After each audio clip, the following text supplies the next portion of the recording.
Did you know that 90% of traders mess up their trade entries, causing them to take unnecessary losses? Well, in today's trading video, I'll show you exactly how to fix it so you have them sniper entries you always wanted. By the end of this video, I promise you, you'll be a pro in trade entries. All right, Lions, my brothers, let's talk about bad trading entries because I had a ton of these back in the day. So look at this trade entry. There was clearly a downtrend that was broken. It started going up, right? We see this with a nice uptrend. What do we do over here? Well, most people would follow the trend, right? The overall market direction and enter a long position. However, if we enter this trade, as you can see, the market shoots down straight away. But why? Well, because we didn't have a confirmation, the market has moved steadily towards the upside without a pullback. We want to measure and find the pullback after this bullish move, right? So how do we do that? We use the Fibonacci tool, and typically I trade off the 05 and 618 levels. However, you can trade other levels as well. It really depends on the market conditions. So as we can see, if we waited a little bit and used the same stop loss and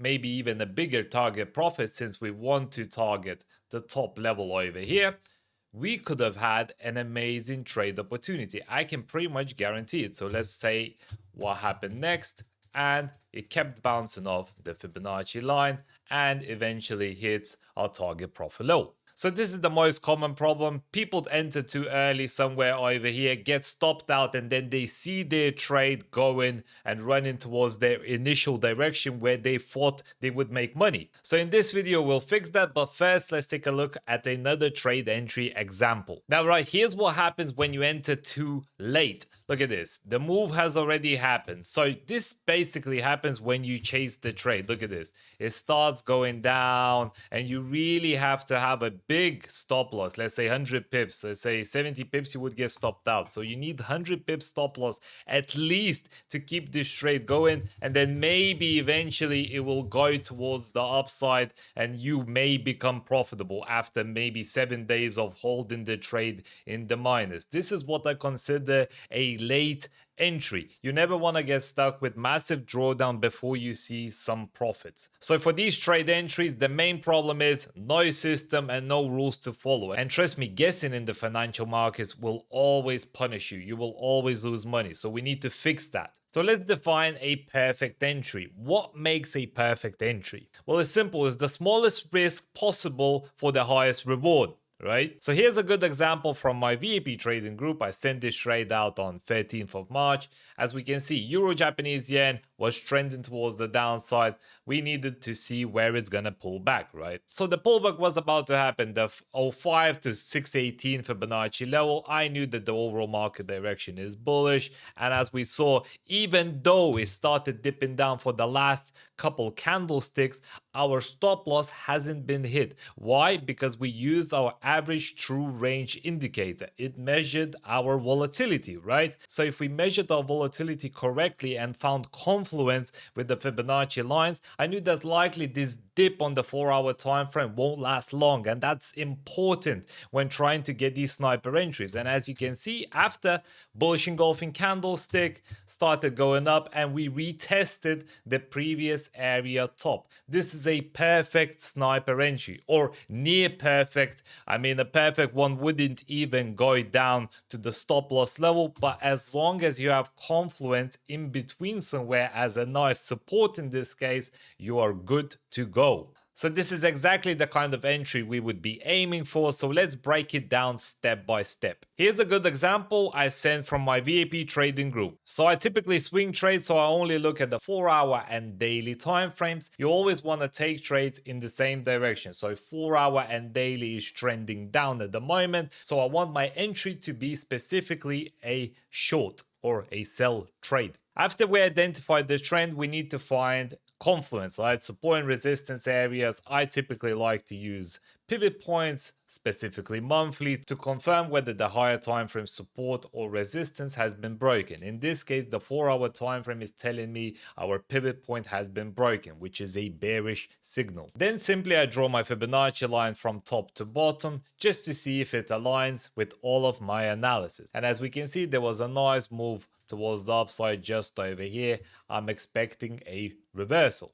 I would of course then enter my trade as we see over here. If we use our price range tool, that was around 85 pips movement in the last 4 hours, which is amazing, right? So now to confirm, what did we see? We saw lower low, lower high, lower low, lower high, lower low, right? Every single time the market was making lows, which shows nice bearish momentum. We had a nice retest, a nice pushback to the previous area of resistance just over here. Fortunately for us, in this confluence zone, we had 2 Fibonacci lines waiting to react, as well as this pivot line over here, which was broken. So after the pivot line is broken by the candlesticks, you should expect a pullback, which happened over here, and an exhaustion back to the previous area of sensitivity over here. Even though we didn't get one, it moved around 100 pips before it turned around and then went towards the upside, which is totally fine since we would have been managing our risk. Let's say when we are 40 pips in profit or something like that, we can move our stop loss to entry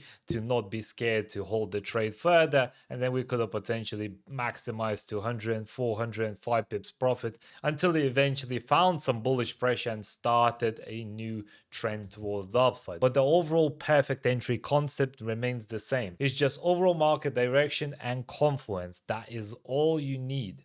Okay, now I'm gonna show you a live trade, how I actually utilize this strategy. I need to find the new trade since I missed this one. This would have been a perfect trading opportunity. All right, let's enter GBP CAD. I feel like this is gonna be a great trade. Again, the trading idea is simple. I'm looking at the Fibonacci lines, right? The moving averages are also trending towards the upside. Of course, there was that impulse move, so it's gonna swallow all of this kind of untriggered orders, but once it has, it's likely gonna continue moving up towards the 236 Fibonacci or even the high just over here. So that's what I'm expecting at the moment. Regarding our stop loss, we may want to increase it just by a few pips or so just to cover the moving averages properly, but that is all. Okay, some time has passed, and as we can see, we are breaking 382 level. We are retesting this level, so I'm gonna close off the trade, $800 in profit. There we go. This trade entry was pretty much perfect. Yes, we did have a little dip, but this dip was caused more from the spread on the MetaTrader and my TradingView platform. You know, the difference is there since it's a different broker. So if you enter in to prevent the spread, you want to add on a few pips from the ATR value. So if you found this video helpful about entry strategies, give it a like. Make sure to join my trading community. You can learn more about my strategy. And also I recommend you watch this video next if you want to know how to make 600 a day trading Forex using prop firms.